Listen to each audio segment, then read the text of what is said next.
Day 10 with 6000 rupees capital. మనకి ఇక్కడ ఒకరు ఉమా మహేష్ గారు అడుగుతున్నారు, మీరు వీడియోలో ఎందుకు సెవెంత్ క్యాండిల్లో ఎస్టర్డే ఉన్న సెవెంత్ క్యాండిల్లో ఎందుకు మీరు లాంగ్ తీసుకోలేదు అని. ఎగ్జాక్ట్గా నాకు నేను నెక్స్ట్ క్యాండిల్లో ఎందుకు తీసుకున్నానని మీరు అడుగుతున్నారు కదా. నేను ఈ క్యాండిల్లో చార్ట్ని అబ్జర్వేషన్ చేయలేదండి యాక్చువల్గా. ఎక్కడైతే ఇక్కడ స్టాప్ లాస్ హిట్ అయిపోయిందో ఇంకా వదిలేశాను. మళ్ళీ నేను నా అలర్ట్ని ఎగ్జాక్ట్గా 25,300 దగ్గర నేను అలర్ట్ని ప్లేస్ చేసుకున్నాను. ఇంకా నాన్ స్టాప్గా చార్ట్ని అయితే నేను అబ్జర్వేషన్ చేయలేదు, బికాజ్ ఇక్కడ కన్సాలిడేషన్ వచ్చేసింది కాబట్టి. సో నేను నెక్స్ట్ క్యాండిల్లో ఎంట్రీ తీసుకున్నాను, బికాజ్ నేను చూసేటప్పటికి క్యాండిల్ క్లోజింగ్ అయింది కాబట్టి. సో ఈరోజు ట్రేడ్స్ అయితే మనం అబ్జర్వేషన్ చేద్దాము.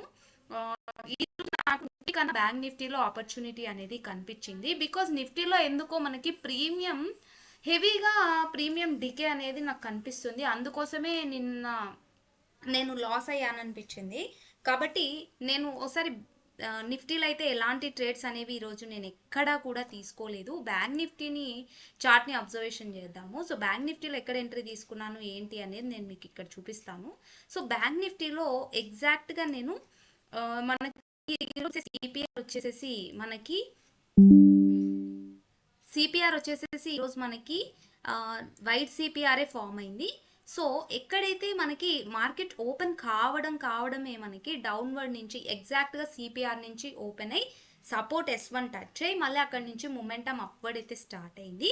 సో ఈ క్యాండిల్లో కన్ఫర్మ్ అయిపోయింది సిపిఆర్ అబౌవ్ వరకు మొమెంటం వస్తుందని. సో ఎంట్రీ తీసుకున్న క్యాండిల్ వచ్చేసేసి ఎగ్జాక్ట్గా 9:30 క్యాండిల్లో ఎంట్రీ అనేది తీసుకున్నాను. అండ్ అక్కడి నుంచి కూడా ఇక్కడ నా టార్గెట్ని 10:45 క్యాండిల్లో నా టార్గెట్ని బుక్ చేసుకున్నాను.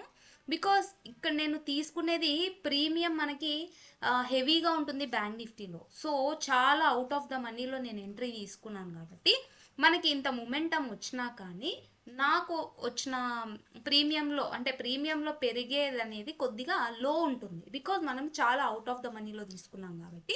సో ఇక్కడి నుంచి కూడా ఎంట్రీ తీసుకొని మూని క్యాప్చర్ చేసుకొని ఎగ్జాక్ట్గా ఇక్కడ 10:45 క్యాండిల్లో నా టార్గెట్ని బుక్ చేసుకున్నాను. అండ్ ఇంకా ఎక్కడ కూడా నా ట్రేడ్స్ని అనేది నేను తీసుకోలేదు. సో ఎగ్జాక్ట్గా మనం ఇక్కడ ఎప్పుడైతే 11 o'clock 20 EMA రిజెక్షన్ ప్లస్ మనకి సిపిఆర్ ఇక్కడ R1 కూడా టచ్ అయింది. మనకి 59,871 లెవెల్ ఎప్పుడైతే టచ్ అయిందో అక్కడి నుంచి కూడా డౌన్వర్డ్ స్టార్ట్ అయింది అంటే మళ్ళీ ఇమీడియట్గా S1 వరకు మనకు టార్గెట్ అయితే ఇచ్చేసింది. సో సిపిఆర్ ప్రకారంగా చూసుకుంటే సిపిఆర్ వైజ్గా ఎలా అయితే ఉందో అలానే మనకు టార్గెట్స్ ఇస్తూ వచ్చింది. సో 1 and 2 మనకి ట్రేడ్స్ అనేవి ఉన్నాయి, బట్ నేను తీసుకునేది ఓన్లీ 1 ట్రేడ్ మాత్రమే. ఎందుకంటే మనం ఓవర్ రిస్క్ చేస్తే మనకి క్యాపిటల్ వైప్ అవుట్ అయ్యే ఛాన్సెస్ కూడా ఉంటాయి కాబట్టి ఓన్లీ నేను ఇది మాత్రమే క్యాప్చర్ చేసుకున్నాను. సో ఓవరాల్గా నాకు వచ్చిన ప్రాఫిట్ వచ్చేసేసి 952 రూపీస్ ప్రాఫిట్ అనేది వచ్చింది. తీసుకునేది 62,000 సిఈ తీసుకున్నాను, అంటే ఎంత మనకి అవుట్ ఆఫ్ ద మనీలో ఉంది కాబట్టే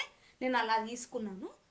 సో తీసుకున్నాను కాబట్టి 952 రూపీస్ ప్రాఫిట్ అనేది నాకు బుక్ అయింది అంతే. ఇంకా నాకు ఎందుకంటే నాకు నిఫ్టీలో ఉంది, బికాస్ దగ్గరలో వీక్లీ ఎక్స్పైరీ ఉంది.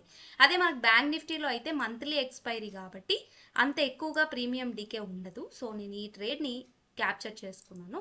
So thank you so much. మీకు ఏం చేయండి, తప్పకుండా రిప్లై ఇస్తాను. Thank you so much for watching my video till the end.